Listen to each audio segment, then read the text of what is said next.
right, good morning again, fourth graders. All right, my jokes today.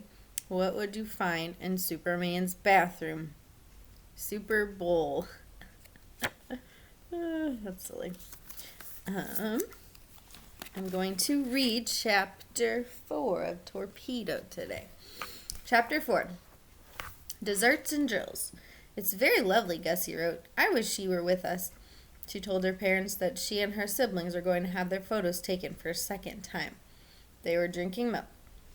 She assured her mother that the Corps people had taken care of them since they had not been able to pack anything. Please, Mum, don't worry, as we have been fitted up with clothes. Gussie was pleased with the clothes. Back at the Liverpool school, she had told Bess Walder, "Oh, if my mum could see me now." But what excited Gussie the most was the dining room. All the Corps children were thrilled with the food. One boy later reminisced that it seemed such a long way to go up to the dining room on the next deck, 3 flights of stairs, but it was worth it. The tables in the dining room were set with china plates, cloth napkins, and silverware. Many of the children hadn't even been to a restaurant, hadn't ever seen a table set this way. The cooks and waiters were used to preparing and serving fancy dinners on the ship. Notes to the staff on an earlier cruise included instructions such as no bread on table, bread to be handed round in baskets, napkins laid flat on table and turned over. Also, in serving asparagus, lay fork right hand side until top plate on fork. The menu on that cruise had included caviar, lobster, kidneys to be cooked undone, potatoes scraped and boiled with plenty of fresh mint in the water, chicken curry, and ducklings stewed in brown gravy served with cherry sauce. Some of the children came from families with little money, and so even without wartime rationing, they didn't have a big variety of food or a lot of it. No dessert, and chicken only on Christmas. Now they could have both and as much as they wanted. Gussie wrote home, "We go into a big room for meals, and we have silver knives and forks.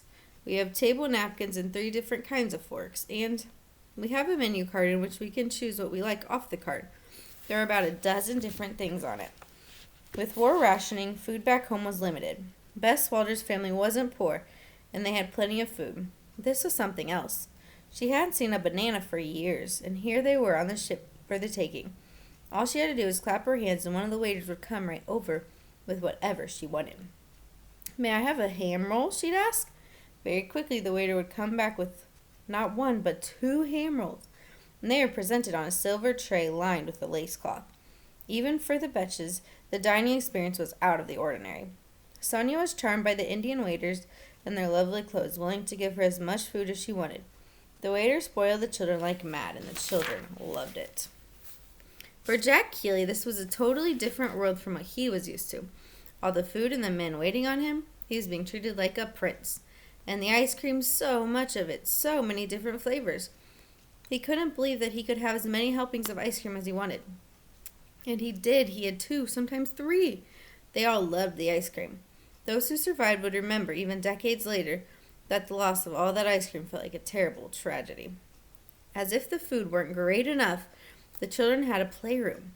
Violet Grimm and 10 wrote to her parents, "We have a playroom to play in. The walls had characters from fairy tales and mist painted on them."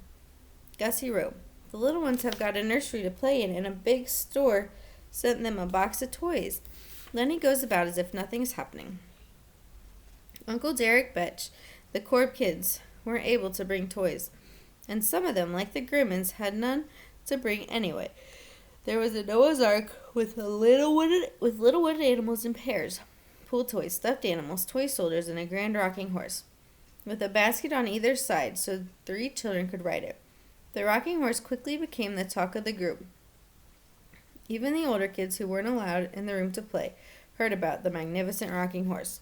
A few nights later, when the younger children were asleep, Bess Walder would sneak into the playroom so she could ride the famous horse herself. She rocked just a little, then rushed out.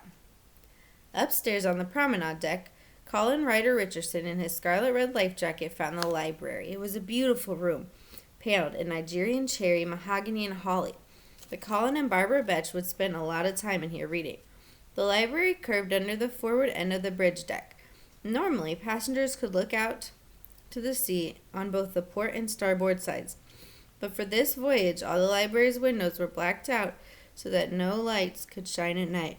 Also on the promenade deck was a lounge for paying passengers with carpeting, comfortable upholstered chairs, tables, a dance floor, a cocktail bar, and a card room. The lounge was the muster station for Colin and the Betch family. All passengers were assigned a muster station, where they would gather in the event of an attack or an accident. Everyone was assigned a lifeboat station too, where they would go from their muster station during drills or a real emergency. The ship had 12 lifeboats, with enough room for 494 people, more than were on board. There were also 22 life rafts, enough for 292 people. Each of the Corps escorts was given a sheet explaining the rules of the ship, the lifeboat drills, and what to do in case of an emergency. Alright, so here are what that looks like, the directions. In case of a drill or an emergency assignment as City of Benares. For the guidance of escorts, 1. Alarm signal. Continuous ringing alarm goes. The signal in case of emergency is 7 short blasts and 1 long blast on the ship's whistle. Number 3. Your duty on hearing the alarm signal is to see that the children under your care get their life belts, and suitable clothes, and proceed to the assembly station allotted for your group. Number 4. You should familiarize yourself with your assembly station and notices with direction arrows are placed in the alleyways to indicate the route. The stewards will give you the assistance and guidance in this matter. Number 5. A boat muster drill will be held on board daily, and the ship's medical officers will be in attendance for medical inspection of the children. So then you have the rules while on board are brought to your attention. Number 1. Children must not put their heads out of the portholes or attempt to open or close ports or deadlights. Children must not climb on the ship's rails. 3. Without instructions from their escort or the ship's officials, children must not leave the accommodation allotted to them. 4. Children will not be allowed on the upper decks during the hours of darkness or when coming alongside or leaving any landing stages. Or at any other times when people are being worked or ropes handled on their parts of the upper deck. Number 5. Passengers are strictly prohibited from striking matches, exhibiting lights, and smoking on deck after dark. So, there are the rules. The first lifeboat drill occurred after the ship had moved away from the docks into the river, about 3 o'clock in the afternoon. Connie Grimmond wrote home, "Me, Gussie, and Violet feed the seagulls. When we was having milk, the bells went for every baby to go and put on lifeboats. When the alarm sounded, everyone went to the muster stations, and then to the lifeboats. In case of emergency, the children would get into the lifeboats, and then the boats would be lowered down the side of the ship to the sea. The lifeboats were lowered using small cranes called davits. The crew did not practice the lowering during the drills. Colin and the Betches went to the lounge where they met each other for the first time. Colin and Sonia were the same age, and they all became friends right away.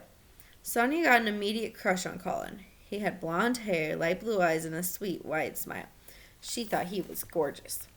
There were 10 children and teens among the paying passengers. Colin and the Betches were 4 of them. Since Corp children were segregated in their parts of the ship and ate at different times from the paying passengers, Colin and the Betches had no idea. They did not know that 90 other children were aboard, many of them just their age, also having lifeboat drills. The Corp children went with their chaperones to their muster stations. Gussie and her sisters went with Mary Cornish, and Gussie reported to her parents that the drills were in case our boat got hit. She also told them about their chaperone. "Our escort is very nice, Lady Miss Cornish," Gussie wrote, "but we call her Auntie Mary." Mary was impressed by Gussie from the very start, especially how she made her sisters and her brothers, when she could, behave correctly. Gussie was particularly attentive in the dining room, where she made her siblings sit still and use the proper silverware. Gussie put her sisters' letters with hers and got them ready to mail, but not before she told her parents. "Our boat's in the middle of the river. We're all eager to start off. While we were on the boat last night, there were 2 air raid warnings, but we were asleep." She reassured them. "There are men to guard us at night in case our boat got sunk." She asked her parents to forgive her writing and spelling, and sent love from her and her sisters and brothers. And she wrote, "Please do not answer this letter, for I will be in mid-Atlantic." Alright, so then I'm going to show you a picture. There's some Lascars serving on the ocean liner, which is the item used for war service. The Viceroy was also torpedoed by a German U-boat. All but 4 of the crew survived, as did all the passengers. The crew on the city of Bernard is dressed similarly.